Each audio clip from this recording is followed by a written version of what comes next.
જીવરાજ મહેતાનું એ અમરેલી, કવિ કલાપીનું એ અમરેલી, પરંતુ અમરેલીની અંદર હવે ચર્ચા થઈ રહી છે અમરેલીના એ પત્રિકા કાંડ અને સરઘસ કાંડની. કેમ છેલ્લા એક મહિનાથી એક ને એક મુદ્દો અમરેલીની અંદર ચર્ચાઈ રહ્યો છે. અમરેલીની અંદર દિગ્ગજ નેતાઓ કેમ હજુ સુધી મૌન છે? કેમ આ મામલે હજુ સુધી એક પણ પ્રકારની ચર્ચાઓ કોઈ ખુલ્લા મંચ ઉપર આવીને નથી કરી રહ્યા? આજે વાત કરવી છે અમરેલીની અંદર બનેલી એ પત્રિકા કાંડ અને સરઘસ કાંડની વિગતે ચર્ચા. નમસ્કાર, આપ જોઈ રહ્યા છો ન્યૂઝ રૂમ ને આપની સાથે હું છું પ્રદીપ. અમરેલી શહેર એ ગુજરાતના પહેલા મુખ્યમંત્રી ડોક્ટર જીવરાજ મહેતાનું એ શહેર. અમરેલી એ કવિ કલાપીનું શહેર અને આ જ અમરેલીની અંદર એક સરઘસ કાંડની ઘટના બની કે જે છેલ્લા એક મહિનાથી ખૂબ ચર્ચાઈ રહી છે. ઘટનાની શરૂઆત 24 ડિસેમ્બરના રોજથી થઈ અને હજુ પણ આ ઘટના ચાલી રહી છે. 24 ડિસેમ્બરના રોજ મનીષ વકાસિયા કે જેઓ અમરેલી જિલ્લાના ભારતીય જનતા પાર્ટીના યુવા મોરચાના પૂર્વ પ્રમુખ કે જેમણે અમરેલીના તાલુકાના પ્રમુખ બનવાની ઈચ્છા હતી. તાલુકાના પ્રમુખ બનવા માટે કૌશિક વેકરિયાના નજીક જવું પડે તેવું તેઓ માનતા હતા, પરંતુ તેમનું નામ ન આવ્યું અને તેઓ કૌશિક વેકરિયાના નજીક પણ ના પહોંચી શક્યા. જો કે હવે આખી આ ઘટનાને લઈને કૌશિક વેકરિયાને બદનામ કરવા માટેનું એક કાવતરું મનીષ વકાસિયાએ રચ્યું હતું. આ કાવતરાની અંદર મનીષ વકાસિયાએ શરૂઆતના તબક્કાની અંદર એક લેટર હેડ જોઈતો હતો અને વિચારી રહ્યો હતો કે મને કયા વ્યક્તિનો લેટર હેડ મળશે કે જેના ઉપર તેઓ કૌશિક વેકરિયાને બદનામિત કરી શકે તે પ્રકારનું લખાણ લખે. જેને તાત્કાલ જોતા મનીષ વકાસિયાને અમરેલીના તાલુકા પંચાયતના પ્રમુખ કિશોર કાનપરિયાનો એક લેટર હેડ મળ્યો. હવે કિશોર કાનપરિયાને એ લેટર હેડ આપવામાં આવ્યો છે કે કિશોર કાનપરિયાની જાણ બહાર લેવામાં આવ્યો છે એ મનીષ વકાસિયા અને કિશોર કાનપરિયા જાણે છે. જો કે આ ઘટનામાં લેટર એ સાચો હતો, સહી પણ સાચી હતી, આ પ્રકારનું નિવેદન આખા આ ઘટનાની અંદર સંડોવાયેલી પાટીદાર સમાજની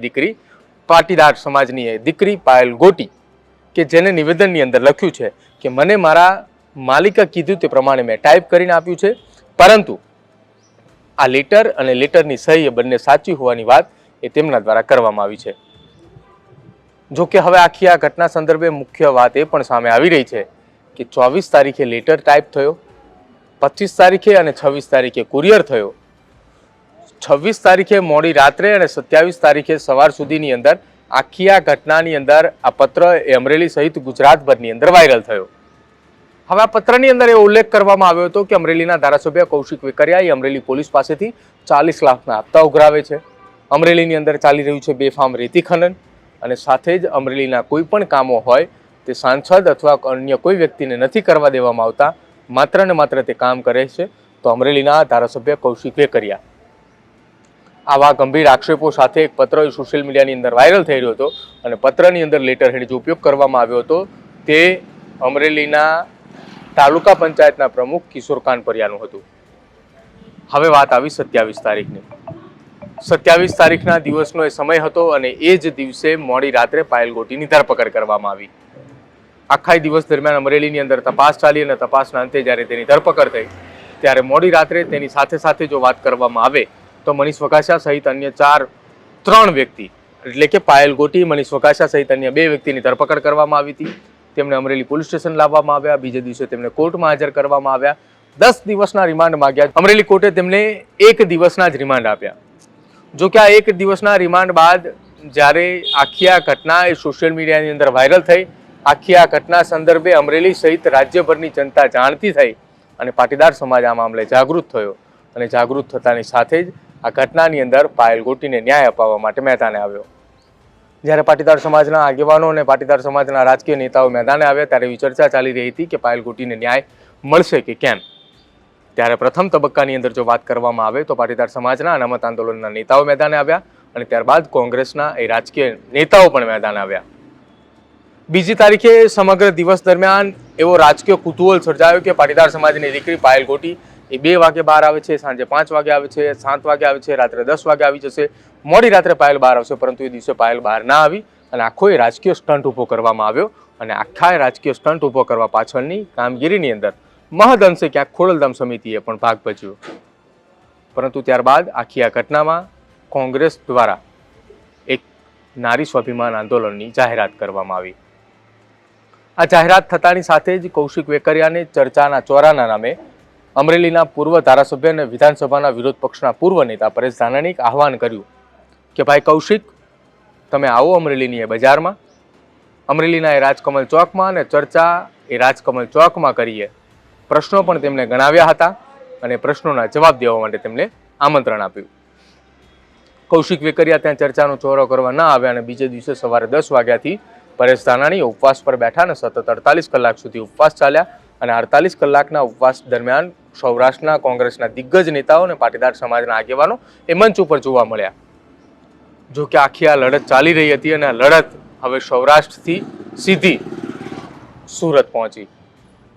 સુરતની અંદર કોંગ્રેસના નેતાઓની ધરપકડ કરવામાં આવી. દિવસ દરમિયાન તેમને ઉધના પોલીસ સ્ટેશન પણ રાખવામાં આવ્યા અને કોંગ્રેસે આખા આ મામલે ભારતીય જનતા પાર્ટી સામે ગંભીર આક્ષેપો લગાવ્યા.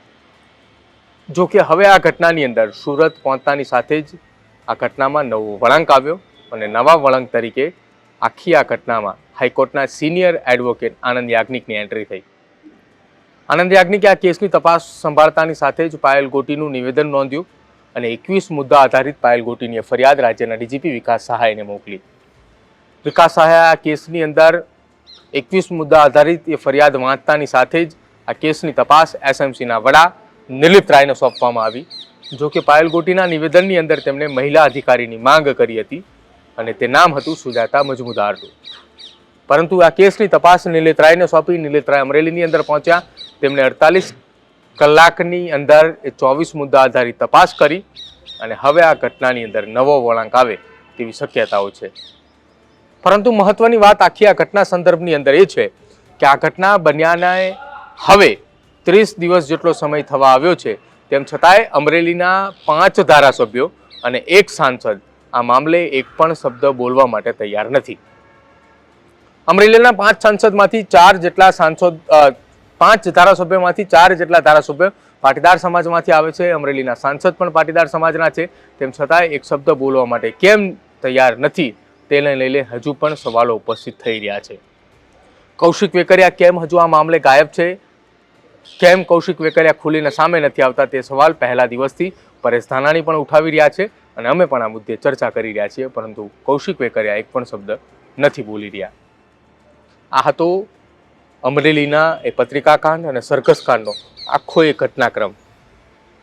આ ઘટનાક્રમને લઈને આપનું શું માનવું છે અને સાથે જ આ ઘટનાક્રમની અંદર પોલીસ તપાસ અને સાથે જ નેતાઓ ક્યાં ક્યાં હતા એ જો તમને જાણ હોય તો ખાસ અમારા કમેન્ટ સેક્શનની અંદર જણાવજો. અને ઘટનાક્રમને લઈને આપનું શું માનવું છે તે પણ અમારા કમેન્ટ સેક્શનની અંદર જરૂર જણાવજો. જોતા રહેજો ન્યૂઝરૂમ. નમસ્કાર.